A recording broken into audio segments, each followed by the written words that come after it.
ಎಲ್ರಿಗೂ ನಮಸ್ಕಾರ ರೀ. ಬಸವೇಶ್ವರ ಖಾನಾವಳಿಯಿಂದ ಲಲಿತಮ್ಮ ಮಾತಾಡೋದ್ರಿ. ಬಸವೇಶ್ವರ ಖಾನಾವಳಿ ಯೂಟ್ಯೂಬ್ ಚಾನಲ್ಗೆ ಸ್ವಾಗತ ರೀ.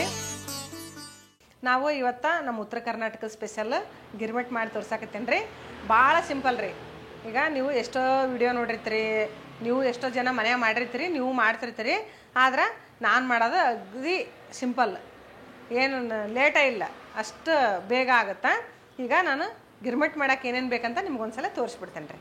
ಈಗ ಗಿರ್ಮಿಟ್ ಮಾಡೋಕೆ ಏನೇನು ಬೇಕಂತ ನೋಡೋಣ ರೀ. ಈಗ ಮೊದಲೇದಾಗಿ ನಾನೊಂದು 3 ಪಾವು ಮಂಡಕ್ಕಿ ತೊಗೊಂಡೇನಿ ರೀ. ಮತ್ತು ಉಳ್ಳಾಗಡ್ಡಿ ತೊಗೊಂಡೇನಿ ರೀ. ಉಳ್ಳಾಗಡ್ಡಿ ನಾನು 2 ಥರ ತೊಗೊಂಡೀನಿ. ಒಂದು ದಪ್ಪ ಕಟ್ ಮಾಡಿ ಇಟ್ಕೊಂಡೀನಿ, ಇದೊಂದು ಸಣ್ಣ ಕಟ್ ಮಾಡೇನಿ ರೀ. ಇದು ಸಣ್ಣ ಕಟ್ ಮಾಡೋದನ್ನು ಆಮೇಲೆ ಹೇಳ್ತೀನಿ ಎದಕ್ಕಂತ. ಈಗ ಇದು ದಪ್ಪ ಕಟ್ ಮಾಡಿರೋದು. ಆಮೇಲೆ ಎಣ್ಣೆ ಮತ್ತು ಟೊಮೆಟೊ, ನಿಂಬೆಹಣ್ಣು ಅರ್ಧ ಹೋಳ್ರಿ, ಮತ್ತು ಹಸಿಮೆಣ್ಸಿನ್ಕಾಯಿ, ಮತ್ತು ಹುರ್ಗಡ್ಲೆ ಹಿಟ್ಟು, ಪುಟಾಣಿ ಹಿಟ್ಟು, ಮತ್ತು ಜೀರಿಗೆ, ಕರಿಬೇವು ಸೊಪ್ಪು, ಉಪ್ಪು, ಬೆಲ್ಲ, ಮತ್ತು ಕೊತ್ತಂಬರಿ ಸೊಪ್ಪು, ಅರಿಶಿನ ಪುಡಿ, ಸಾಸಿವೆ ರೀ, ಮತ್ತು ಸೇವ್ರಿ. ಇವು ಮೇಲೆ ಹಾಕಕ್ಕೆ. ಇದು ಅಗದಿ ಸಿಂಪಲಾಗಿ ಮಾಡೋಕೆ ಗಿರ್ಮಿಟ್ ರೀ. ಭಾಳ ಏನು ಐಟಮ್ ಬೇಕಾಗಿಲ್ಲ ಇದಕ್ಕೆ. ಮನೆಯಾಗ ಏನಿರ್ತೋ ಅದರಿಂದನೇ ಮಾಡ್ಕೋಬೇಕು. ಮಂಡಕ್ಕಿ ಒಂದಿದ್ರೆ ಸಾಕು, ಗಿರ್ಮಿಟ್ಟು ರೆಡಿ ಆದಂಗೆ. ಈಗ ಗಿರ್ಮಿಟ್ ಮಾಡೋದ ನೋಡೋಣ ರೀ. ಈಗ ಇದೆಲ್ಲ ಐಟಮ್ ಏನೇನು ಬೇಕಂತ ನೋಡ್ಕೊಂಬಂದಿವಲ್ಲ ರೀ. ಇದಕ್ಕೆ ಸಾಮಗ್ರಿಗಳೆಲ್ಲ ನೋಡೋದಾಯ್ತು. ಈಗ ನಾವು ಒಲೆ ಹಚ್ಚೋಣ ರೀ.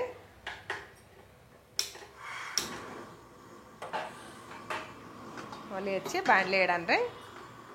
ಒಲೆ ಮೇಲೆ ಬಾಣಲೆ ಇಟ್ಕೊಂಡಿವಿ. ಅದಕ್ಕೆ ಈಗ 2 ಸೌಟು ಎಣ್ಣೆ ಹಾಕ್ಕೊಳ್ಳೋಣ ರೀ. ಈಗ 2 ಸೌಟು ಎಣ್ಣೆ ಹಾಕಿದ್ವಿ. ಈಗ ಎಣ್ಣೆ ಬಿಸಿ ಆಗೈತೆ ರೀ. ಸಾಸಿವೆ ಹಾಕೊಳ್ಳೋಣ. ನಾವು 1 ಚಮಚ ಸಾಸಿವೆ ಹಾಕೊಳ್ಳೋಣ ರೀ. ಇದಕ್ಕೆ ಸ್ವಲ್ಪ ಸಾಸಿವೆ ಜಾಸ್ತಿ ಇರಬೇಕು, ಅಂದ್ರೆ ರುಚಿ ಬರುತ್ತೆ ರೀ ಇದು.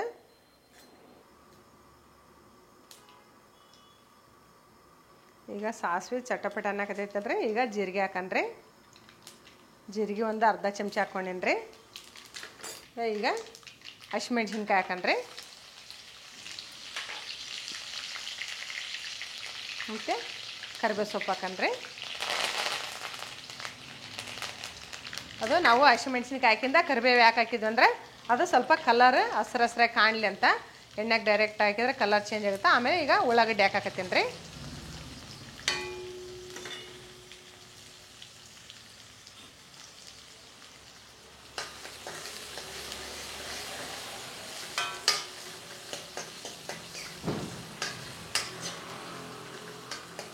ಈಗ ಇದಕ್ಕೆ ಉಪ್ಪು ಹಾಕ್ತೇನೆ ರೀ. ನಾನು 1 ಚಮಚ ಉಪ್ಪು ಹಾಕ್ಕೊಂಡೇನಿ ರೀ.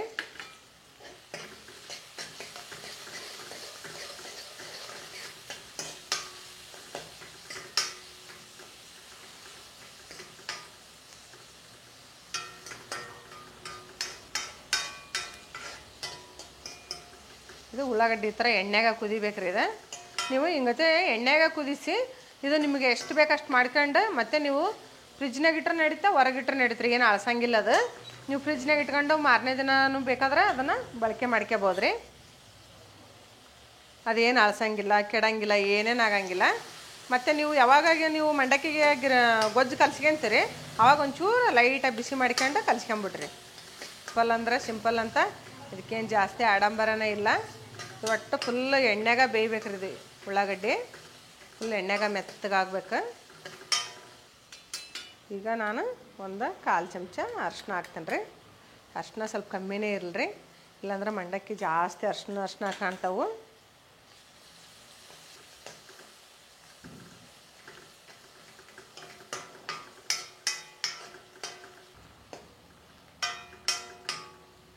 ಒಂದು ಚಮಚ ಬೆಲ್ಲ ಹಾಕ್ತೇನೆ ರೀ. ಜಾಸ್ತಿ ಏನು ಹಾಕಂಗಿಲ್ಲ. ಸಕ್ಕರೆ ಬೇಕಾರೆ ಹಾಕ್ಕೋಬೋದು, ಬೆಲ್ಲ ಬೇಕಾರೆ ಹಾಕ್ಕೋಬೋದು. ನಮಗೆ ಸಕ್ಕರೆ ಬೆಲ್ಲ ಎರಡು ಬೇಡ ಅಂದ್ರೆ ನೀವೇನು ಹಾಕ್ಕೋಬೇಡ್ರಿ, ಹಾಗೇ ಇರಲಿ. ಈಗ ಸ್ವಲ್ಪ ಕೊತ್ತಂಬರಿ ಸೊಪ್ಪು ಇಲ್ಲೊಂಚೂರು ಹಾಕ್ತೀನಿ. ನಾನು ಮೇಲೆ ಅಲಂಕಾರಕ್ಕೆ ಒಂದು ಸ್ವಲ್ಪ ಹಾಕ್ತೀನಿ. ಈಗ ಗಿರ್ಮಿಟ್ ಗೊಜ್ಜು ರೆಡಿ ಆಗೈತೆ ರೀ. ನಾನು ಇದಕ್ಕೆ ಟೊಮೊಟೊ, ಹುಣ್ಸೆಹಣ್ಣು ಏನು ಹಾಕಿಲ್ಲ. ನಾನು ನಿಂಬೆಹಣ್ಣು ಹಾಕ್ಕೋತೀನಿ ಮೇಲೆ. ಈಗ ಒಲೆ ಆಫ್ ಮಾಡೋಣ ರೀ. ಈಗ ಗಿರ್ಮಿಟ್ ಗೊಜ್ಜು ರೆಡಿ ಆಗೈತೆ ರೀ. ಇದನ್ನು ನಾವು ಮಂಡಕ್ಕಿಗೆ ಹಾಕ್ಕೊಳ್ಳೋಣ ರೀ. ನಮ್ಗೆ ಎಷ್ಟು ಬೇಕಷ್ಟು ಹಾಕ್ಕೋಬೋದು, ಒಂದೇ ಸಲ ಅಷ್ಟು ಹಾಕಂಗಿಲ್ಲ.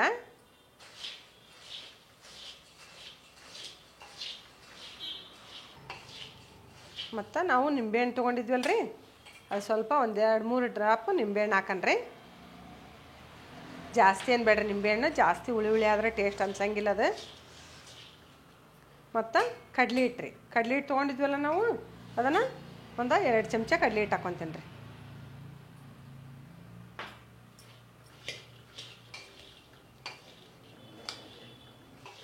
ಮತ್ತು ನೀವು ಟೇಸ್ಟ್ ನೋಡಿ ಉಪ್ಪು ಹಾಕ್ಯಾಳ್ರಿ. ಒಂದು ವೇಳೆ ಉಪ್ಪು ಆಗಿಲ್ಲ ಅಂದ್ರೆ ಮೇಲೆ ಒಂಚೂರು ಹಾಕಿ ತಿರುಗಿಸ್ಕೊಳ್ರಿ.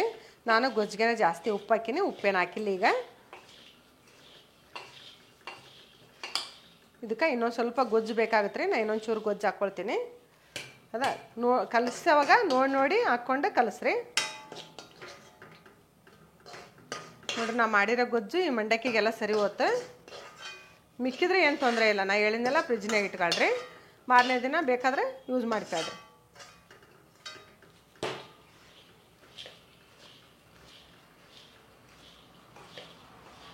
ಈಗ ನಾನು ಇಲ್ಲ ಒಂದು ಪ್ಲೇಟ್ ತೊಗೊಂಡೇನಿ ರೀ. ಅದಕ್ಕೆ ಬಾಳೆ ಎಲೆ ಹಾಕೀನಿ ರೀ. ಈಗ ಸರ್ವ್ ಮಾಡೋಣ ರೀ.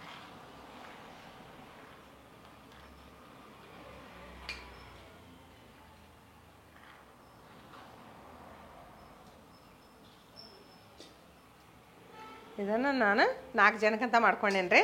ನಾನು ವಿಡಿಯೋದಾಗ ನಿಮಗೆ ತೋರ್ಸಕ್ಕಂತ ಎಲ್ಲ ಹಾಕಾಕತ್ತೇನೆ. ನಾವು ಮೊದಲು ಹೋಟೆಲ್ದಾಗ ಮಾಡ್ತಿದ್ವಿ ರೀ. ಈಗ ಸ್ವಲ್ಪ ದಿನ ಹತ್ರ ನಿಲ್ಸಿವಿ, ಮತ್ತು ಇನ್ಮೇಲೆ ಸ್ಟಾರ್ಟ್ ಮಾಡೋಣ ಅನ್ಕೊಂಡಿನಿ. ಈ ಗಿರ್ಮಿಟ್ ಭಾಳ ಇಷ್ಟಪಡ್ತಾರೆ ಇಲ್ಲಿ. ಈಗ ನಾವು ಫಸ್ಟು ನಿಮಗೆ ತೋರಿಸಿದ್ನೆಲ್ಲ ಉಳ್ಳಾಗಡ್ಡಿನ ಅದನ್ನು ಈಗ ಮೇಲೆ ಹಾಕನ್ರಿ.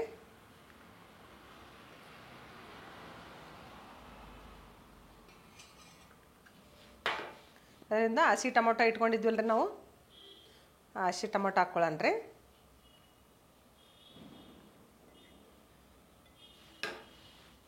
ಆಮೇಲೆ ಕೊತ್ತಂಬರಿ ಸೊಪ್ಪು ರೀ, ಮತ್ತು ಚೋಜ ತೊಗೊಂಡಿದ್ವಲ್ಲ ರೀ ನಾವು. ಈಗ ಇದನ್ನು ಮೇಲೆ ಹಾಕನ್ರಿ. ನೋಡಿರಿ ಎಷ್ಟು ಬೇಗ ಕೆಲಸ ಆಗ್ತದೆ. ಭಾಳ ಈಸಿ ಅಂದ್ರೆ ಈಸಿ ಇರಿದೆ. ಹಿಂಗತ್ತೆ ನೀವು ಮನೆ ಮಾಡ್ಕೊಳ್ರಿ. ಈಗ ಸೇವು ಎಲ್ಲ ಕಡೆ ಹಾಕಿದ್ದೀವಿ ನೋಡಿರಿ, ಎಷ್ಟು ಚಂದ ಕಾಣಕುಂತೈತಿ. ಈಗ ಬಾಯ ನೀರು ಬರುತ್ತೆ ಗಿರ್ಮಿಟ್ ನೋಡಿದ್ರೆ. ಇದು ತಿನ್ನಕ್ಕೆ ನಂಗೆ ಭಾಳ ರುಚಿ ಇರುತ್ತೆ ರೀ. ಏನು ಆಡಂಬರ ಬೇಡ್ರಿ ಗಿರ್ಮಿಟ್ಟಿಗೆ. ಇಷ್ಟಾದ್ರೆ ಸಾಕು. ಇದು ಭಾಳ ಚಲೋ ಆಕೈತಿ ನೋಡಿರಿ, ಎಷ್ಟು ಚಲೋ ಆಗೈತಿ. ಘಮ ಘಮ ಅನ್ನೋ ಗಿರ್ಮಿಟ್ ರೆಡಿ ಆಗೈತಿ. ಈಗ ಟೇಸ್ಟ್ ಮಾಡೋಣ ಹೆಂಗೈತೆ ಅಂತ. ಈಗ ಇದನ್ನು ಹಸಿಮೆಣ್ಸಿನ್ಕಾಯಿ ಜೊತೆಗೆ ನಾನು ತಿಂದು ತೋರಿಸ್ತೇನೆ. ನಾವು ಹಸಿಮೆಣ್ಸಿನ್ಕಾಯಿ ತಿಂತೀವಿ ರೀ, ಖಾರ ತಿಂತೀವಿ ನಾವು ಇದ್ರ ಜೊತೆಗೆ ಮೆಣ್ಸಿನ್ಕಾಯಿ ಉರಿದು ತಿಂದ್ರೆ ಅಷ್ಟು ರುಚಿ ಅನ್ಸಂಗಿಲ್ಲ ನಮಗೆ ಹಸಿ ತಿಂದ ರೂಢಿ ಐತೆ. ನಾ ಹಸಿದ ತಿಂತೀನಿ. ಮತ್ತು ನಮ್ಮ ಬೆಂಗಳೂರು ಮಂದಿಗೆ ಹಸಿಮೆಣ್ಸಿನ್ಕಾಯಿ ತಿನ್ನೋಕ್ಕಾಗಲ್ಲ ರೀ. ನೀವೇನು ಮಾಡ್ಬೇಕಂದ್ರೆ ಫಸ್ಟ್ ಒಗ್ಗರಣೆ ಮಾಡಿದ್ರಲ್ಲ, ಎಣ್ಣೆ ಸಾಸಿವೆ ಹಾಕ್ಕೊಳಕ್ಕೆ ಮುಂಚೆ ಆವಾಗ ಈ ಮೆಣ್ಸಿನ್ಕಾಯಿನ ಹಿಂಗೆ ಮುರಿದ್ಬಿಟ್ಟು ಹಿಂಗೆ ಎಣ್ಣೆ ಕರ್ಕೊಂಬಿಡ್ರಿ. ಅಂದರೆ ಇದು ಖಾರ ಆಗಂಗಿಲ್ಲ. ನಿಮ್ಗೆ ಇಲ್ಲ ಹಸಿದ ತಿಂತೀವಿ ಅಂದ್ರೆ ನೀವು ಹಸಿದ ತಿನ್ನಿರಿ. ನಮ್ಮ ಬೆಂಗಳೂರು ಮಂದಿ ಅಂತೂ ಹಸಿದ ಮೆಣ್ಸಿನ್ಕಾಯಿ ತಿನ್ನಲ್ಲ, ನನಗೆ ಗೊತ್ತು ರೀ. ಈಗ ನಾನು ಟೇಸ್ಟ್ ಮಾಡ್ತೇನೆ ರೀ.